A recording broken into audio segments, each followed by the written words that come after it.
புதியதாக நடிகர் விஜய் ஆட்சிக்கு கட்சி ஆரம்பித்திருக்கிறார்.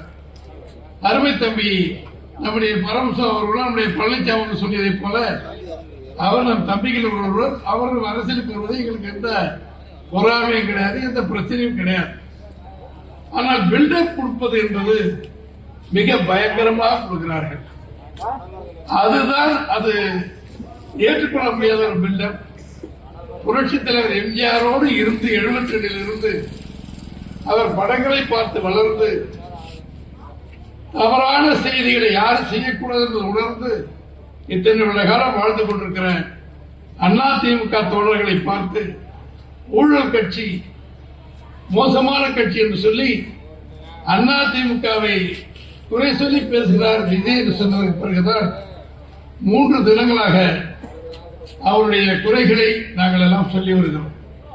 ஊழல் என்று எங்களை பார்த்து சொல்லுகிற திரு விஜய் அவர்களை, நீங்கள் வாங்குகிற சம்பளம் எவ்வளவு, உண்மையிலே ஒரிஜினலாக ஒயிட்டில் வாங்குவது எவ்வளவு, பிளாக்கில் வாங்குவது எவ்வளவு, அதற்கு நீங்கள் கட்டிய வரி எவ்வளவு, மீதி பணம் எங்கே வைத்திருக்கிறீர்கள் என்று கேள்வி கேட்க அங்கங்கே ஒரு மூளை உள்ளவர்கள் பேசுகிறவர்கள் கேட்டிருக்கிறோம். நானும் கூட கேட்கிறேன். ஆனால் இன்றைக்கு ஒரு படத்திலே வருமானத்தை குறைத்தார் என்று சொல்லி 1.5 கோடி ரூபாய் அவருக்கு அபராதத்தை வருமான வரித்துறை அந்த துறை சம்பந்தப்பட்ட போட்டிருக்காங்க. அது கேஸ் நடந்துகிட்டு இருக்கு. அது இல்லை, நான் கொடுக்க முடியாதுன்னு சொல்றது வழக்கு, கொடுத்தாங்கிறதுக்கு வழக்கு அது நடக்குது.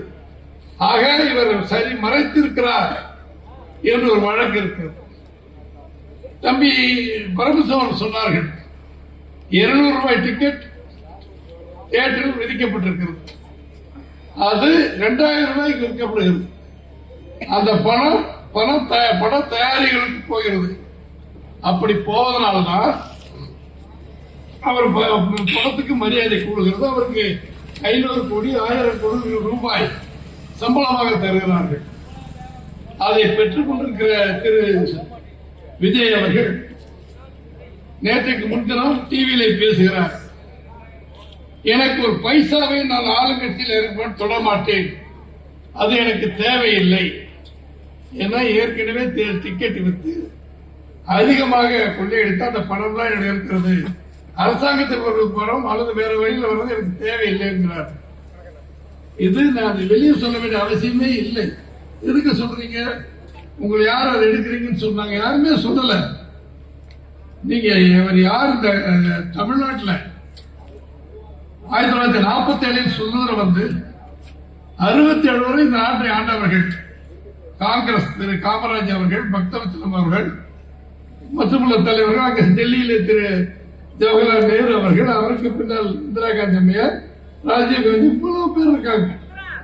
அவங்க அப்பா திரு சந்திரசேகர் அவர்கள் யாராவது ஒரு தலைவருக்கு ஒரு பாத்தியப்பட்ட கட்சியில தான் இருந்திருப்பார். ஆக இதை ஏறத்தாழ 47 இருந்து இத்தனை வருட காலமாக மாறி மாறி ஆட்சி செய்து கொண்டு வருகிறார்கள்.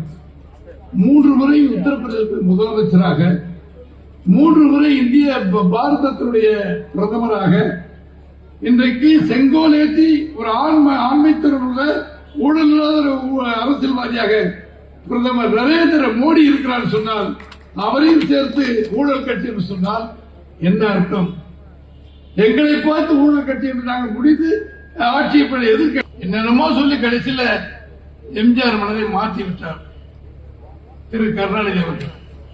கடைசியில் எல்லாருக்கும் போன் போட்டு கருணாநிதியை முதலமைச்சர் ஆடுன்னு சொல்லிட்டார். இவர் நல்லவர் வல்லவர் நினைச்சு அப்படி சொல்லிட்டார்.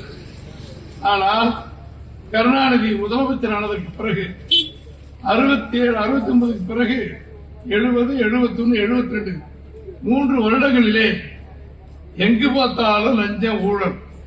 திமுக இருக்கிற வடமதுரையுடைய பேரூராட்சியுடைய பொறுப்பாளர்கள், திண்டுக்கல்லில் இருக்கிற பொறுப்பாளர்கள், மதுரையில் இருக்கிற மதுரை முத்து அவர்தான் அன்னைக்கு பெரிய மனிதர். மாவட்டம் எல்லாம் பிரிக்கப்படல, தேனி திண்டுக்கல் எல்லாம் ஒன்னா இருக்கு. அதற்கு மதுரை முத்து அவர்கள் மாவட்ட செயலாளர். இங்க அங்கங்க ஊருக்கு ஒரு ஒன்றிய செயலாளர், எல்லாமே பவர்ஃபுல். சாதாரண சைக்கிளுக்கு வாடகை கொடுக்க முடியாத திமுக காரங்க அன்னைக்கு எல்லாரும் பைக் வாங்க, ஒரு வருஷத்துல பைக் வாங்கினவங்க எல்லாம் கார் வாங்கிட்டாங்க. சாதாரண குடிசை வீட்டில் இருந்தவங்க எல்லாம் மச்சி வீடு கட்டிட்டாங்க, மாடி வீடு கட்டினாங்க. மிக மோசமாக முணுமுணுக்கிறார்கள் மக்கள். எனவே எல்லோரும் கனவு காட்ட வேண்டும். அப்படியே கொடுத்து நேராக கொண்டு போய் இந்திரா காந்தி அம்மாட்ட கொடுக்குறாங்க. இது விசாரிக்க அம்மா, உண்மையா இருந்தா நடவடிக்கை எடுங்க. மோசமான ஒரு முதலமைச்சருக்கார், இந்த ஆட்சி டிஸ்மிஸ் பண்ணணுங்கிறாங்க.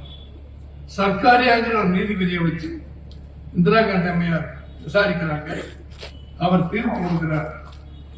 லஞ்சம் வாங்குவதிலே விஞ்ஞான ரீதியாக பைசா கணக்கிலே லஞ்சம் வாங்குவது விஞ்ஞான ரீதியாக கொள்ளையடிப்பதற்கு ஒருவர் தகுதி இருக்கிறார் சொன்னால் உலகத்திலே சென்னையில் இருக்கிற திரு கருணாநிதி தான் முதன்மையானவர் என்று அந்த நீதிபதி தீர்ப்பு கொடுக்கிறார். தொடர்களே, இங்க இருக்கிற திமுக தலைவர்கள் யாராவது இருந்தாலும் அதுக்கு மேடம் போட்டு சொல்லுங்க. செய்திகளை உடனுக்குடன் தெரிந்து கொள்ள கீழ்கண்ட கேபிள் மற்றும் டிடிஎச் நெட்வொர்க்குகளில் எம்நாடு செய்தி தொலைக்காட்சியை காணுங்கள்.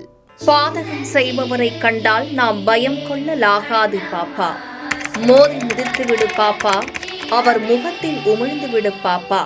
அண்மை செய்திகளை உடனுக்குடன் தெரிந்து கொள்ள இணைந்திருங்கள் எம்நாடு தொலைக்காட்சியுடன்.